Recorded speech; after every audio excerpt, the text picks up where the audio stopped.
All right, let's dive right in. Today, we're going deep, really deep into the Iraq War.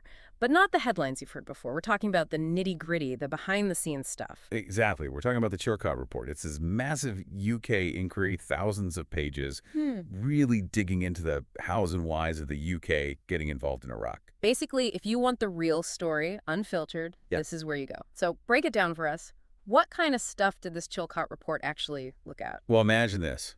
Hundreds of people interviewed, top officials, military brass, intelligence analysts, millions of documents combed through. It's a massive undertaking, all to understand how the UK made the decisions it did.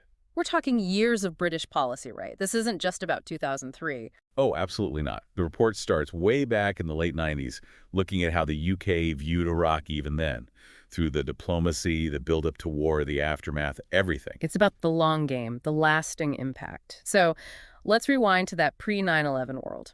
What was the UK's take on Saddam and Iraq back then? Even back then, Iraq was a major headache for British policymakers. They were all about enforcing sanctions against Saddam Hussein, trying to stop him from getting WMDs. Trying to keep the pressure on. Right, but it was tricky.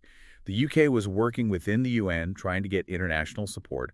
They thought targeted sanctions, hitting the regime, but not ordinary Iraqis, that was the best way. Walking a tightrope, trying to rein in a dictator while working with other countries. And then, boom, 9/11 happens. Everything changes. The world turned upside down. Suddenly, terrorism, especially involving WMDs, became the issue for world leaders. Yeah. And guess who gets put under the microscope? Iraq. They already had a history with Saddam, the Gulf War, the whole WMD question. Exactly. So when the Bush administration starts talking about the axis of evil, it puts the UK in a tough spot. Did they just go along with the U.S. from the start? Publicly, yeah, Tony Blair's government was standing shoulder to shoulder with the U.S., talking about the threat from Saddam, but privately. The Chilcot report shows it was more complicated. Ooh, juicy. Give us the inside scoop. Behind closed doors, the UK was pushing for a different path. They thought regime change was necessary, but they wanted the UN on board. They were worried a go-it-alone invasion would cause chaos. So trying to moderate the U.S. approach, keep things from spinning out of control. Precisely. And this is key. The UK thought that by presenting a united front initially, they'd have more influence later, steer the U.S. towards a more multilateral strategy. Did that work out for them? That's the million-dollar question, isn't it? The report suggests. Maybe not. They might have overestimated their sway. Yeah. It's a delicate dance, balancing alliances with your own goals. And in international relations, sometimes you step on your partner's toes. It's like trying to walk a tightrope while juggling knives. Trying to keep the U.S. close, but also steer them in a different direction. And nowhere is that clearer than when you look at the whole WMD issue. Right, because that was a big justification for the war. Saddam's supposed weapons of mass destruction. I bet the Chilcot report doesn't hold back on that. Oh, it's front and center. But it's not just about whether the intelligence was right or wrong, although that's obviously important. What else is there? It's about how that intelligence was presented. See, the raw intel, it was full of maybes, could-bes, a lot of uncertainty. But that's not how it came across to the public. You're saying there was a disconnect between what the intelligence community actually knew and what the government was telling people? The report calls it a failure to properly consider alternative explanations. They were so sure Saddam had these weapons, they didn't seriously consider he might not. So, confirmation bias. They saw what they wanted to see. Exactly. It's like this. Nobody, and I mean nobody in a position of power, really stopped and said, hold on, what if we're wrong?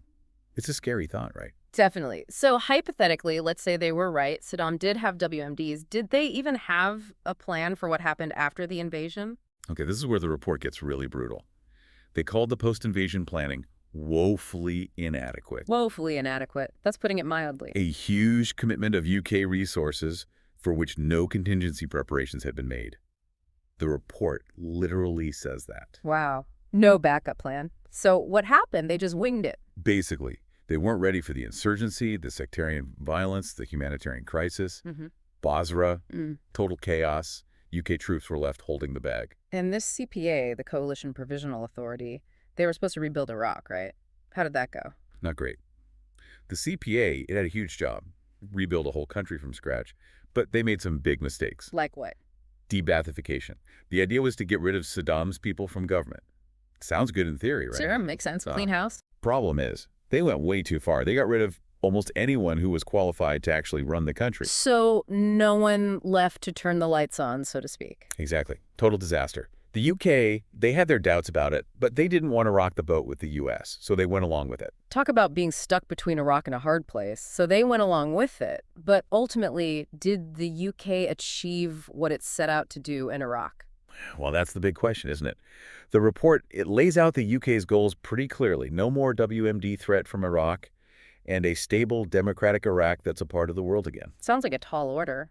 So mission accomplished. It's complicated. I mean, yes, Saddam's regime was gone, there were elections, but there was a huge cost.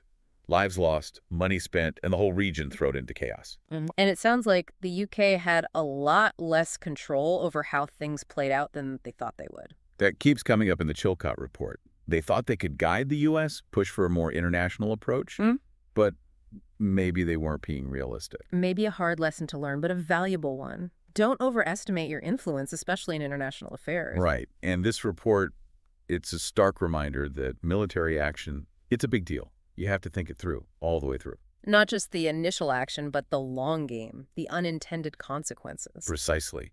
But for folks at home who aren't, foreign policy wonks like us, what's the big takeaway here? What should they remember about all of this? That's a great question, because it's not just about Iraq. It's about how decisions get made, how we see the world. Here's the thing.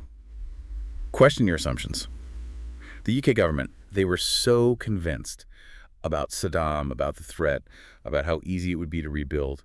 They never really stopped to ask, what if we're wrong? It's easy to get caught up in your own beliefs, miss the bigger picture. Totally. But especially with something as important as war, you got to be willing to challenge your own thinking, look for different perspectives, because getting it wrong, it has huge consequences. So a bit of humility goes a long way. We don't always have the answers. That's it. The world is messy, unpredictable. Sometimes admitting you don't know everything, that's the smartest thing you can do. Well said. And on that note, we'll wrap up this deep dive into the Iraq War and the Chilcot Report. It's a complex story, and this is just a glimpse, but hopefully it's got you thinking. There's a ton of info out there if you want to go deeper. The full report itself, books, articles, keep learning. Absolutely, because the lessons from Iraq, they're still relevant today. So keep asking those tough questions, stay informed, and thanks for joining us on The Deep Dive. We'll see you next time.